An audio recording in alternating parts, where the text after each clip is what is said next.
This was 1959 in either late October or very early November, before deer season. We were headed generally kind of east on Bat Cave Loop.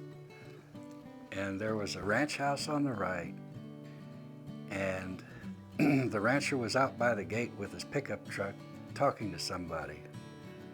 And so I said, let's stop and talk to him. He told us about the Bat Cave, and he also said that back on the West Ranch, there's a cave back there that has a rock bridge over it, and it's natural.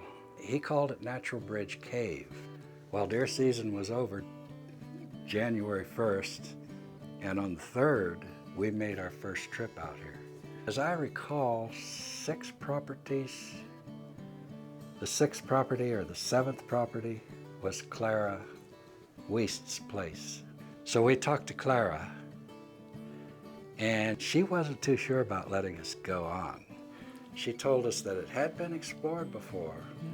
University of Texas had been there, some Boy Scouts, and then some other spelunkers from somewhere.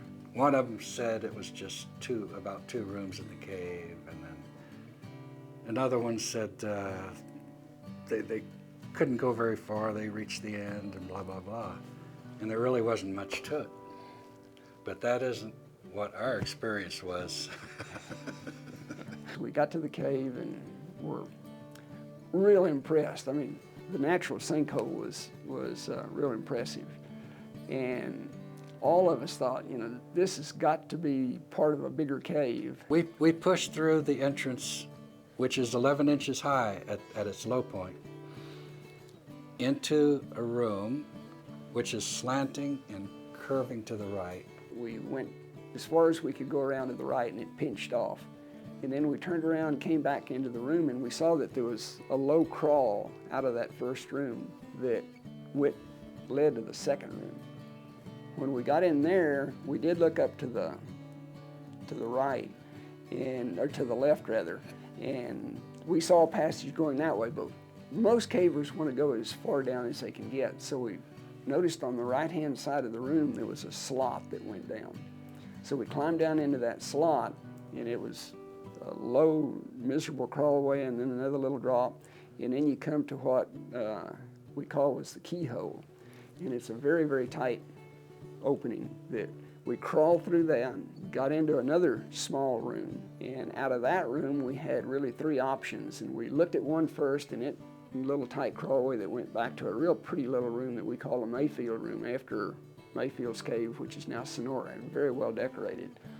There was another passage that looked like it was too tight to go through, and then there was a third one that we decided to take because it was sort of a stoopway. And that was what we later named the South Fault. And we went down that and didn't reach the end of it, and we just finally got tired. That was a shirt ripping, pants ripping. Yeah. Little of the passageway. You had to squeeze through. And the thing is, there were just these little slabs of rock just sticking out, right. Irregularly, and just tore at us every time we turned around. So that's, you know, that pretty much ended that first trip. And we had concluded that this was a lot more cave than anybody had expected. Way beyond the description. So on the 4th trip, again, there were enough of us on the trip that we split up into 2 parties.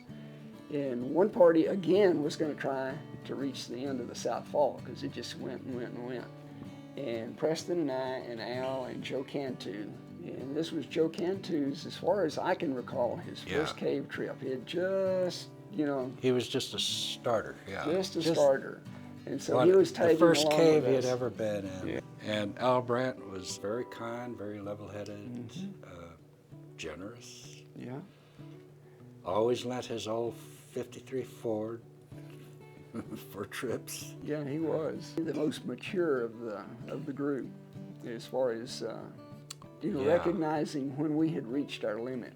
Well, I started down that tight portion of it, and there were rocks in the floor, and I had a rock hammer with me, And so periodically I'd have to batter something out of the way so I could Yeah, continue. sharp stuff sticking up. And Preston came in behind me to that small room because I didn't want to go too far down that thing, as bad as it looked, Yeah. and be alone back in there. So Preston came in behind me. And you scooshed about 6 feet, and then I would scoosh about Yeah. 6, and then you'd scoosh 6.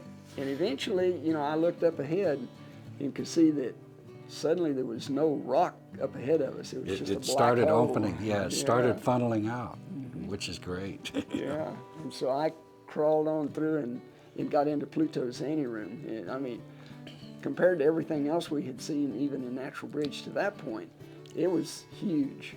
And so, and again, since we had to break our way basically through the crawlway into that room, we knew that we were the first people there. And No footprints. no footprints at all. Well, it was the biggest adrenaline rush that anybody could imagine, because once we got into the, I guess, Sherwood Forest, we realized that, you know, this was not an ordinary cave. It was absolutely amazing and just kept getting more amazing as we went forward. And so we were a bunch of college kids, so you can imagine the kind of antics that we were going through as far as hooping and hollering and talking about how great it was and so forth. And the most I remember is just the feeling that we had really found something that nobody had seen before, and probably the most spectacular cave in the state. We were telling Joe Cantu as we sat there in the castles of the White Giants that this is not your normal cave experience. Don't count on this. Well, funny thing is, he never went caving again. I know. And we were seeing it totally different from what you see it nowadays. At that time, we were still pretty much with carbide lights and maybe a 2-cell flashlight. And so you never could see the whole thing lit up at once. It really wasn't until we took some photographs with multi-flash shots that we actually got a sense of what that room looked like entirely lit up. The day of discovery on the 4th trip, we were like 8 hours late. And she was just petrified over us, you know, are the guys ever gonna get out? Are they lost? Did something happen? But boy, when we came back, as muddy as we were, she knew we'd been somewhere. And we were exhausted.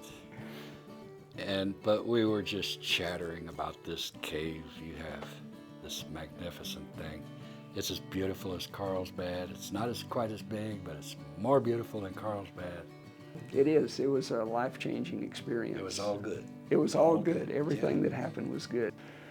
It's incredible.